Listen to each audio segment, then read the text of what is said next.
Merci beaucoup, mon frère Hassan. Merci à Martin pour ce beau partage qui surtout nous rappelle du rachat. J'aime beaucoup euh, l'image qu'il nous a rappelé, comment notre Seigneur nous a rachetés, nous a sauvés. Et pour faire suite à l'évangile de Marc, on s'est proposé comment je peux dire, de faire une série j'allais dire l'évangile de Jean, mais de la lettre de 1 Jean. Euh, nous allons faire les trois lettres, 1 Jean 1, 1 Jean 2, 1 Jean 3, parce que je trouvais vraiment c'était vraiment une belle suite, suite à l'évangile de Marc. Alors, on va voir vraiment les 4 premiers versets, mais avant, on va vraiment, on va nous concentrer beaucoup plus aujourd'hui. Ça va être un petit peu plus technique. On va nous concentrer sur le contexte un peu, la situation qui a poussé Jean à écrire. On va voir le but de Jean en écrivant en écrivant ces lettres. Et puis, et on va voir vraiment qu'est-ce que ça a pour nous aujourd'hui. C'est important de souligner dès le début que comme notre frère Martin nous a parlé du rachat, le but du salut, la raison principale pour laquelle Dieu nous a sauvés, c'est pour que nous soyons saints et il veut vraiment nous travailler, nous préparer en vue de la participation à la nature divine. C'est ce que l'apôtre Pierre nous a enseigné, nous a dit dans la lettre de Pierre, c'est que Dieu va nous donner tout ce qui contribue vraiment, bien sûr, à la piété, des choses comme ça. Et l'appel que Dieu nous a adressé, c'est pour que nous devenions vraiment, devenions saints. Et la sainteté n'est pas une finalité en soi, mais c'est vraiment le véhicule, le processus que Dieu va utiliser pour nous préparer à la finalité qui est de participer à la nature divine même de Jésus-Christ. Donc, à partir du moment où on a donné notre vie à Christ, eh bien, nous rentrons dans ce processus de préparation, de sanctification pour que nous ressemblons de plus en plus à l'image de Jésus-Christ. Donc, on comprend que ce travail ne sera pas un travail facile. Il y aura beaucoup de choses il y aura beaucoup d'obstacles, il y aura beaucoup de difficultés, mais Dieu qui a commencé ce travail en nous va toujours continuer cette œuvre parce qu'il faut qu'il rende cette œuvre parfaite pour le jour de son Fils bien-aimé Jésus-Christ pour que nous puissions vraiment bien participer à cela. Donc, je vais vraiment dresser notre toile de fond à cela. Donc, la raison pour laquelle nous étudions la parole de Dieu, la raison pour laquelle nous investissons pleinement dans la parole de Dieu, c'est dans le but de vraiment contribuer, de collaborer avec Dieu, avec le Saint-Esprit, par sa parole, pour que nous tendions de plus en plus vers la ressemblance à Jésus-Christ, pour que de ce fait, nous soyons vraiment de plus en plus prêts à rentrer en possession de la nature divine, à participer pleinement, à avoir cette parfaite communion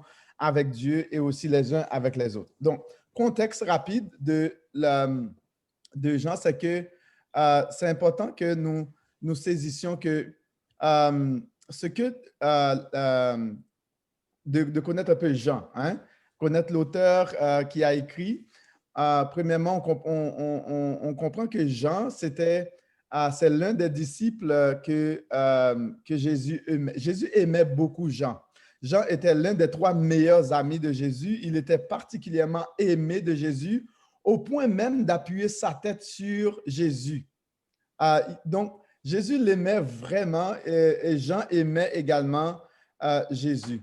Et vous vous rappelez que lorsque Jésus indiquait un petit peu quand la mort un petit peu des autres, et puis il y en a un des disciples qui a demandé à Jésus, mais et lui, comme Jean, là, il savait que Jésus aimait Jean, il dit, mais lui, c'est quand il va mourir. Puis Jésus a dit, ben, regarde, Jésus ne les a pas donné une réponse claire, comme si que euh, de là quand Jean allait mourir, puis à cause de cela, les gens, ils ont parti une rumeur comme si Jean n'allait plus mourir, là, parce que Jésus n'a pas donné une réponse claire par rapport à la mort de Jean. Et effectivement, Jean était vraiment l'un des derniers apôtres, des disciples de Jésus parmi les 12 qui va rester vivant. Et si nous étudions un petit peu l'histoire, c'est qu'ils ont essayé de tuer Jean vraiment ils ont essayé même par le poison, Jean ne mourrait pas. À tel point que la seule chose que les gens pouvaient faire, c'est de l'exiler sur l'île de Patmos. Mais Jean va écrire avant, bien sûr, avant d'être exilé sur l'île de Patmos. On pense que Jean a écrit cette lettre à Éphèse entre les années 80-90, après la destruction de Jérusalem en 70, après Jésus-Christ. Donc, on comprend qu'au moment de la rédaction de 1 Jean, le christianisme, je dirais, vivait un peu... le christianisme a survécu après plusieurs périodes de persécution. Jean était âgé et même dans son langage, vous allez voir vraiment, on va souligner comme au fur et à mesure qu'on avance dans le texte, même dans sa manière de parler, on peut vraiment discerner, on peut lire vraiment à quel point Jean était âgé, dans son vocabulaire, sa manière de s'adresser aux gens. On voit que c'est vraiment un vocabulaire d'une personne expérimentée, d'un vieillard qui la manière de parler aux enfants, aux pères, aux jeunes. On voit, c'est vraiment, il y a vraiment une saveur de vieillard, de sage, qui aime les gens et c'est vraiment particulier. Donc, on comprend qu'il n'avait pas été exilé sur l'île de Patmos. Donc, étant témoin oculaire de Jésus-Christ, il a écrit avec une autorité vraiment incontestable. C'est une autorité incontestée pour renforcer la foi d'une nouvelle génération de croyants et pour leur donner aussi une assurance, une confiance en Dieu. Il était probablement l'un des derniers, comme on a dit, apôtres. Donc, qui vivait à son époque. Donc, la situation qui ont poussé un peu Jean à écrire. Donc, il y avait un problème. Donc, le problème le plus pressant pour l'Église était le manque d'engagement des croyants. C'est que beaucoup se confirmaient de plus en plus aux valeurs du monde. Le christianisme commençait à se diluer. Les gens n'avaient plus la même passion. Les gens n'avaient plus les premiers disciples là, qui remplissaient Jérusalem, qui remplissaient l'Empire de Romains avec une passion vraiment pour Jésus-Christ. Bon, ça commençait à devenir fade. Donc, les gens prenaient de moins en moins position pour Christ. Ils faisaient beaucoup trop de compromis quant à leur foi, quant à leur marche avec le Seigneur. Mais cela, c'est dû à cause des prétendus enseignants qui abondaient. Il y avait beaucoup d'enseignants qui abondaient et ces personnes-là accéléraient le glissement de l'Église loin de la foi. Donc, ils accéléraient vraiment cela par des faux enseignements, des enseignements toxiques, toutes sortes de doctrines, des faux enseignements qui étaient remplis d'erreurs concernant la divinité de Jésus-Christ. Donc, à cause de ces faussetés, de ces erreurs, plusieurs ont commencé à abandonner la foi. Donc, ce sont des personnes qui ont grandi dans l'Église, qui étaient au milieu des croyants, mais à un moment donné, bien, ces personnes-là vont se manifester. Pas d'une manière en faveur de la foi, de l'Évangile, mais d'une manière vraiment qui va vraiment complètement... C'est comme si il y a une implosion à l'intérieur même de l'Église.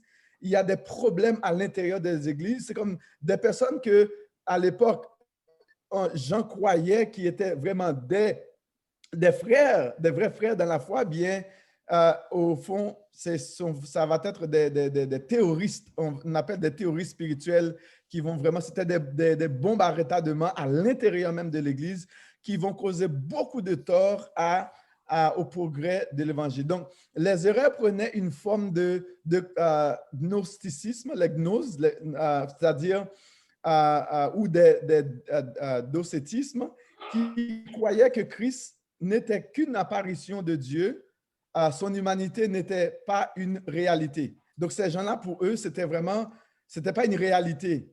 Donc, il y avait aussi un différent mouvement gnostique qui croyait à la suprématie de la connaissance. Donc, pour ces gens-là, c'était la connaissance. On peut voir aussi l'embryon du développement de la science. Vraiment, l'accent était beaucoup mis sur la connaissance. C'est vraiment, et aussi, non seulement ça, l'embryon aussi du développement de ce qu'on appelle les francs-maçons.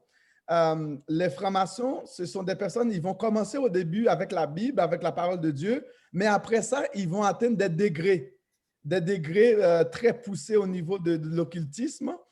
Donc, ces personnes-là vont vraiment naître de l'intérieur parce qu'ils croyaient à la suprématie de la connaissance. Donc, il faut vraiment atteindre des niveaux pour atteindre la connaissance. Donc, ce mouvement méprisait l'amour fraternel et aussi la communauté des disciples de Jésus-Christ. Ce mouvement donnait beaucoup plus d'importance à la connaissance et il devenait indifférent à la sainteté, à la sanctification, à une conduite digne d'un enfant de Dieu. Parce que c'est la connaissance, il prônait la connaissance. Vous comprenez? Donc, ce qui va nous permettre d'avancer un petit peu dans les raisons de la rédaction de cette lettre. Donc, l'apôtre, il y avait à l'époque un certain Cérinthe là, qui vivait à l'époque de l'apôtre Jean. Mais c'est un des principaux, je dirais, opposants de l'apôtre Jean à l'époque, qui prônait ce genre de choses-là aussi. Donc, avec le mouvement de les gnostiques. Donc l'apôtre Paul va écrire la lettre pour ramener les croyants sur la bonne voie, pour leur montrer la différence entre la lumière et les ténèbres, entre la vérité et l'erreur, le mensonge, pour encourager l'Église à développer un amour sincère pour Dieu, ainsi que les uns pour les autres. Et ce qui est vraiment important à noter, c'est que à l'esprit de ces personnes-là, c'est comme si ces gens-là croyaient que l'esprit était bon et le corps était mauvais. C'est-à-dire qu'on peut faire tout avec le corps, du n'importe quoi avec le corps, mais l'esprit était une bonne chose et le corps était mauvais. Et c'est de là aussi que plusieurs philosophies vont naître entre autres les différentes parties de l'être humain. Donc, il va avoir, parce que c'est la connaissance, hein, on va juste mettre l'accent sur la connaissance.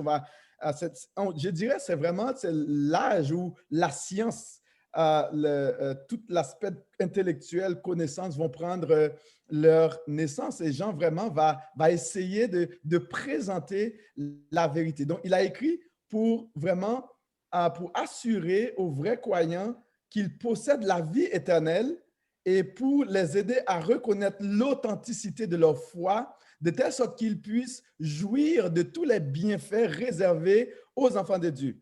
Donc, on comprend que Jean va vraiment mettre cet accent, il va leur faire comprendre que non.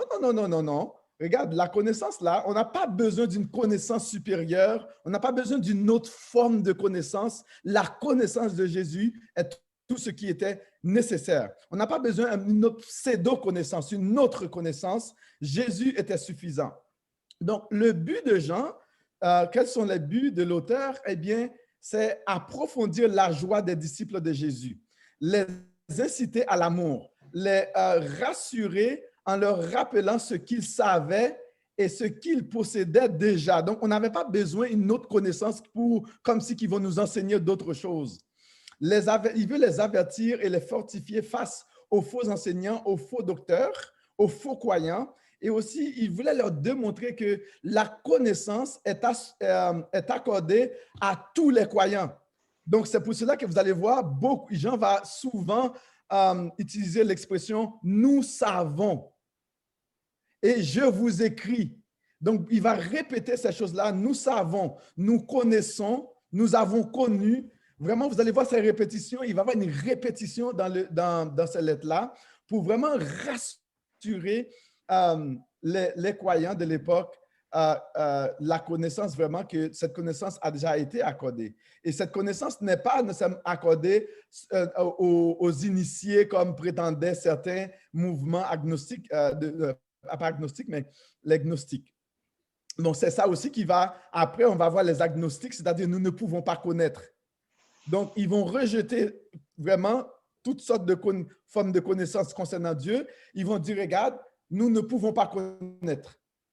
Donc, de ce fait, nous ne pouvons pas croire, et puisque nous ne pouvons pas prouver Dieu. Donc, Jean va vouloir aussi réfuter l'erreur gnostique qui rendait la piété insignifiante en la séparant de la foi et de la connaissance et démontrer que la pratique du péché était inacceptable. Quelqu'un qui appartient à Dieu, quelqu'un qui est un enfant de Dieu, eh bien, c'est inacceptable de vivre une vie de souillure, une vie de péché. On ne peut pas pratiquer le péché.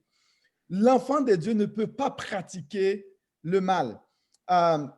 Alors que pour ces personnes-là, c'est que puisque c'est la connaissance qui importait, ils vont mettre beaucoup d'accent sur l'esprit, toutes sortes de choses, de connaissances, mais au niveau, et leur corps, ils peuvent faire du n'importe quoi. Et puis pour ces personnes-là, c'était impensable qu'un Dieu aussi puissant, un Dieu aussi bon, un Dieu aussi extraordinaire puisse s'incarner dans le corps d'un être humain. Donc, ils vont rejeter complètement l'humanité de Jésus. Ils vont dire que Jésus, en fait, c'est que quand il se baptisait, le Christ venait sur Jésus et au moment de la croix, le Christ est parti de Jésus. C'était du n'importe quoi. Et Jean va vraiment défendre cette réalité avec force, avec vigueur, avec autorité, parce que c'était une fausseté, c'était un enseignement toxique pour la foi, contre la foi de ces croyants-là. Et là, c'est ce qui va nous amener à examiner un petit peu les 4 premiers versets de... mais avant, j'aimerais ça aussi souligner, c'est quoi notre but à nous aujourd'hui? C'est de continuer dans la même lignée, dans la même veine que l'apôtre Jean, et aussi appliquer à notre contexte actuel qui nous sommes. Nous rappeler qui nous sommes en Jésus et vivre en fonction de cette identité-là, et aussi nous préparer à faire face à la persécution à venir de notre foi en Jésus. Vous vous rappelez que le gouvernement, juste un petit rappel, le gouvernement est en train de travailler sur une loi qui va un peu interdire la thérapie de conversion. Martin, est-ce que tu pourras nous en parler rapidement? Juste une minute. Martin Jalbert. Oui, il faudrait juste que je trouve mon piton de unmute.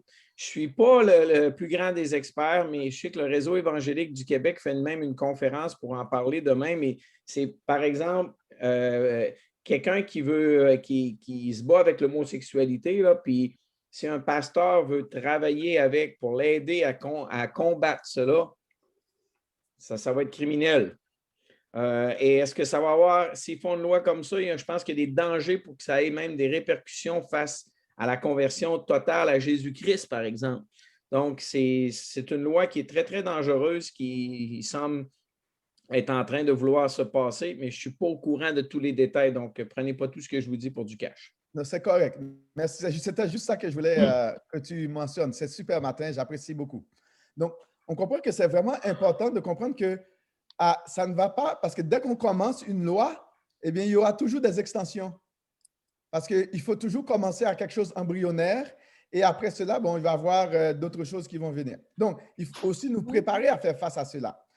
Donc, Jean va commencer avec vraiment, Jean va utiliser les sens pour décrire, pour mieux faire contrecarrer ces erreurs, ces mensonges concernant la personne de Jésus-Christ, concernant la vérité de l'Évangile. Pour combattre les erreurs, qu'est-ce que Jean va faire? Il va utiliser nos sens, il va faire appel à nos sens.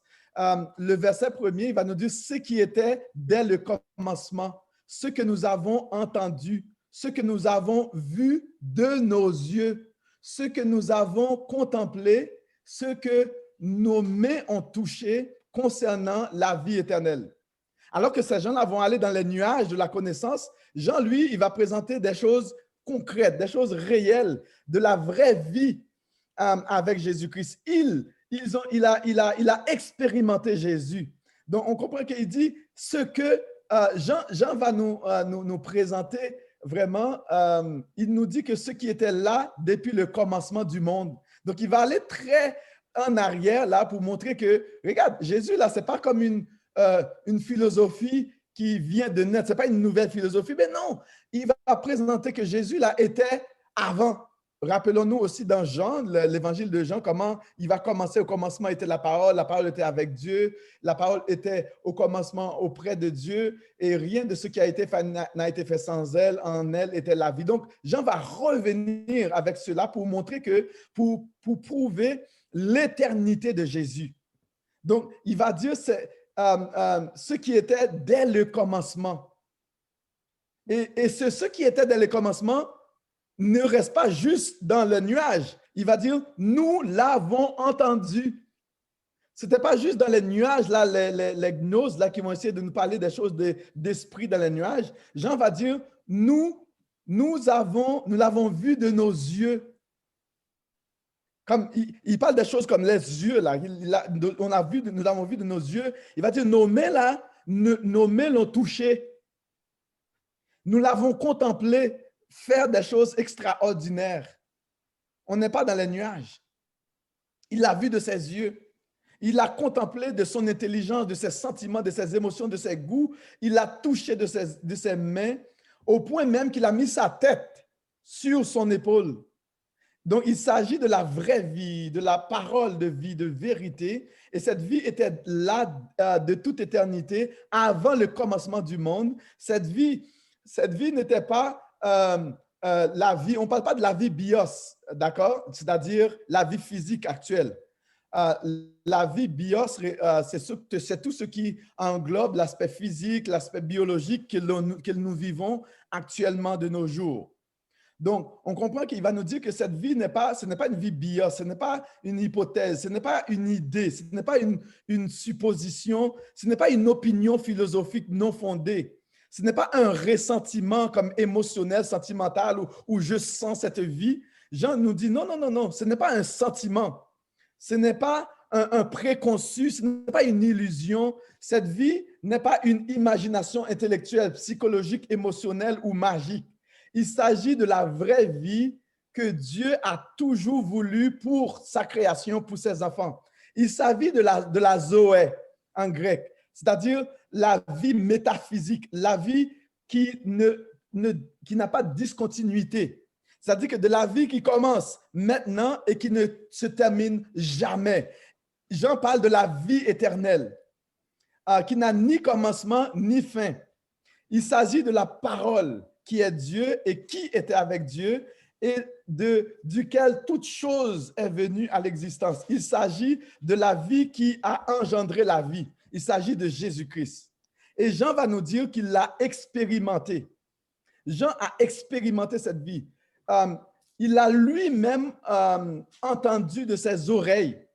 Les oreilles l'ont entendu. Ce n'est pas juste une chose imaginaire. Il l'a entendu de ses propres oreilles. Il l'a vu en action avec ses sens, ses yeux, sa main, des projets réels, des personnes il a vu cette vie-là qui a ressuscité Lazare, qui a donné la vue à l'aveugle, qui a transformé des vies.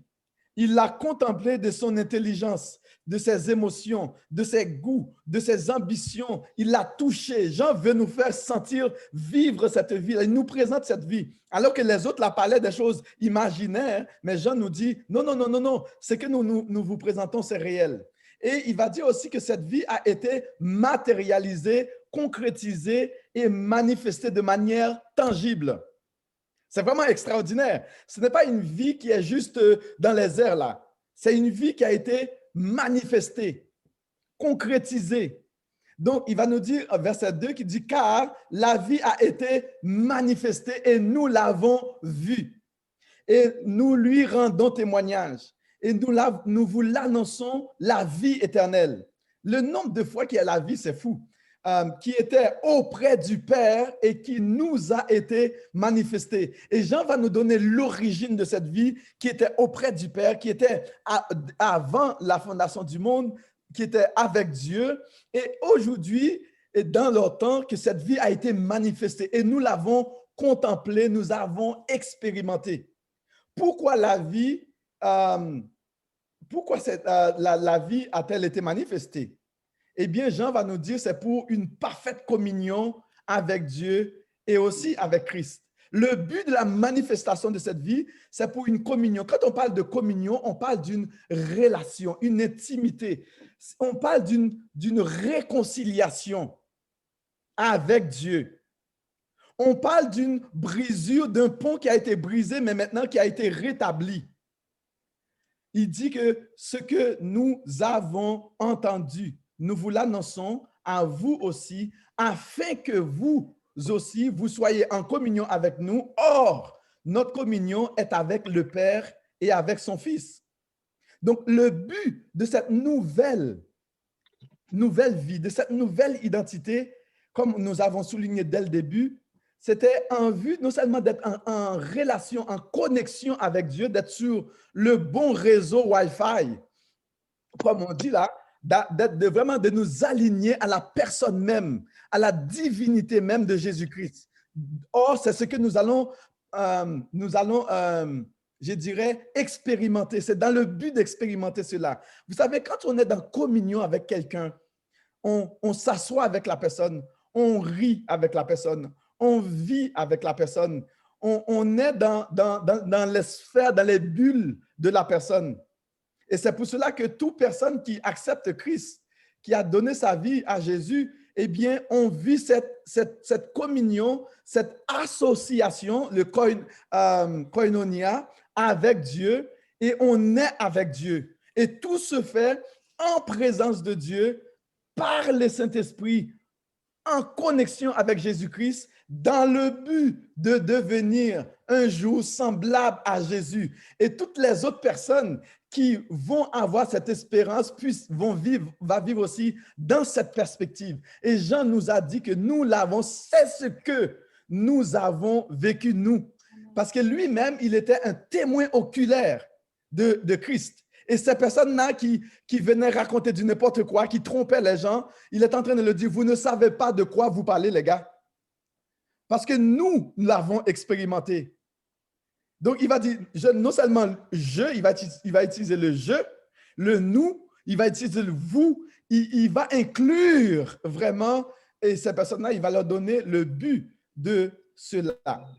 Donc, c'est vraiment extraordinaire. Et quatrième chose qu'on va rapidement voir, c'est que non seulement c'est pour une parfaite communion avec Dieu et Jésus-Christ, mais aussi pour une joie parfaite.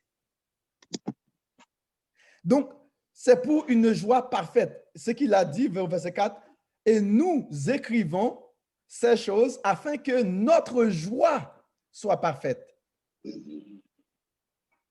Vous comprenez? Quand on dit parfaite, là,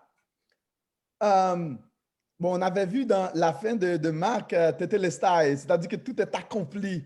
C'est-à-dire que c'est parfait. C'est quand Jésus a crié, là, hein, quand on a dit notre belle phrase, Tetelestai staro, tout est accompli à la croix. Hein? Et ici, Jean est en train de nous dire que parce que quand on est en communion avec quelqu'un, quand tu t'assois, tu manges avec quelqu'un, quand tu vis avec la personne, tu apprends à connaître cette personne. Et je ne dois pas vous cacher, la joie, elle est vraiment à son niveau. Et l'exemple que je pourrais donner, c'est l'exemple du mariage. Quand un nouveau couple vient de se marier, on est sous la même longueur d'onde, et puis hein, c'est comme si on est en symbiose parfaite, là. Et puis, souvent, quand c'est la lune de miel, on ne veut plus que ça termine. Je me rappelle quand moi, je me suis marié avec Pumpkin, et puis on était à Cuba, c'était la première fois qu'on a été à Cuba, et puis on était dans une sorte de resort, là, on n'avait pas besoin de préparer la nourriture, puis regarde, on était dans la piscine, et puis on prenait des piña coladas, et puis les gens on prenait des coups de comment on appelle ça? De salsa, là, tu vois, c'était vraiment un petit coup de paradis. Et puis finalement, là, c'était tellement beau. Puis on disait, hey, ça serait cool si on pouvait que le honeymoon là, puisse continuer jusqu'à l'été, pour toujours. Là, mais j'ai dit à Pumpkin, mais ça peut toujours continuer. Hein? Bon, jusqu'à maintenant, ça va bien. Hein? Je rends grâce à Dieu. C'est juste pour vous dire que cette communion-là, c'est ça produit une vraie joie comme réelle. C'est de la vie, c'est pas juste la philosophie théorique, c'est le vécu avec les gens. Et il n'y a pas une chose aussi belle et formidable lorsqu'on est en bonne relation avec nos frères et nos sœurs. Mes amis, c'est extraordinaire. Donc, on comprend que le but de Jean, c'est pour pouvoir nous permettre qu'on puisse avoir une joie parfaite. D'accord? On va conclure rapidement. Quand on arrive en écoutant tout cela et à notre époque actuelle, et bon, vous savez, il y a toujours encore des faux enseignements. Ça, là, il y en aura toujours parce que vous savez que Satan va attaquer deux choses, la Genèse et la divinité de Jésus. Parce qu'à partir du moment où on soit capable de détruire ces deux choses, eh bien, on détruit complètement aussi la foi. Vous rappelez-vous que l'apôtre Paul nous a dit quoi? Si la résurrection de Jésus, si Jésus n'est pas ressuscité, c'est quoi? La foi est vaine. Vous comprenez? C'est quand même intéressant. Si Jésus n'est pas ressuscité, la foi est vaine. Eh bien, si Dieu non plus n'a pas créé toute chose, mais on n'a aucun fondement. Donc, tout est relatif. Eh bien, les Satan, à travers les sciences, les érudits, les philosophes, les grands de cette époque, c'est de détruire le fondement et de détruire aussi l'accomplissement du fondement qui est Jésus-Christ. Et ces gens-là ont commencé avec la divinité de Jésus-Christ. Et pour nous, aujourd'hui, la question que j'aimerais ça me poser, c'est comment réagis-tu face aux savants, aux érudits de notre société moderne qui pensent qu'ils peuvent tout régler par la science, la connaissance, la technologie, l'économie, la politique, le bonheur, le plaisir, la richesse, la confiance en soi ou la domination sur les autres. C'est quoi ta réaction, toi, face à ça? Est-ce que tu y crois? Est-ce que tu y adhères? Bien que la connaissance est importante, ou aussi l'économie est importante, la technologie est importante, ces choses-là ont leur place.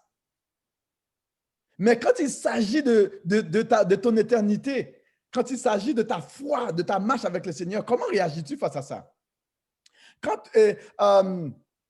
toutes ces choses s'effondrent, littéralement, où vas-tu puiser cette joie parfaite et cette communion parfaite avec le Père et le Fils? Parce que vous savez que ces choses vont s'effondrer, tôt ou tard. N'est-ce pas? Donc, où vas-tu puiser ces choses? Et c'est de vraiment faire cet appel avec vous. Et quand tout va mal, est-ce que la vie parfaite de Jésus-Christ peut-elle encore être l'objet de notre joie? Aujourd'hui, nous faisons face à quoi? À cette pandémie qui a tout volé. Mais est-ce qu'on a encore cette joie parfaite en Jésus-Christ que Jean a voulu qu'on puisse avoir? Rappelons-nous que ces chrétiens-là vivaient la persécution. Ils étaient rejetés, mais Jean voulait que leur joie soit quand même parfaite en Jésus-Christ. Parce que notre bonheur, ce ne sont pas les choses du monde qui déterminent notre bonheur. Et c'est à ça que j'aimerais ça vous laisser ces réflexions.